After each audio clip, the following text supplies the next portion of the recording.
కూడా నువ్వు అప్లోడ్ చేయాలి.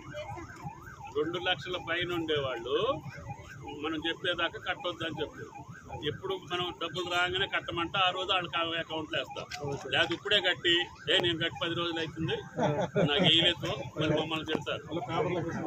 అది కాదు సార్, 2 లక్షలకి 2 లక్షలు మీరు వేస్తే లక్ష తర్వాత మేము కట్టుకుంటాం కదా. అదేనా?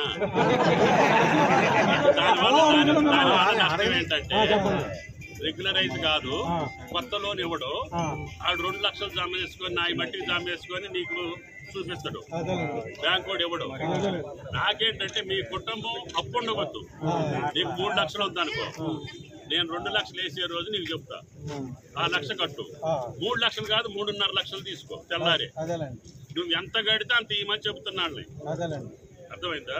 నీకు ఎంత బాకీ ఉన్నాయి, 10 లక్షలు బాకీ ఉన్నా 10 లక్షలు ఇవ్వమంటున్నా. మళ్ళా తెల్లారే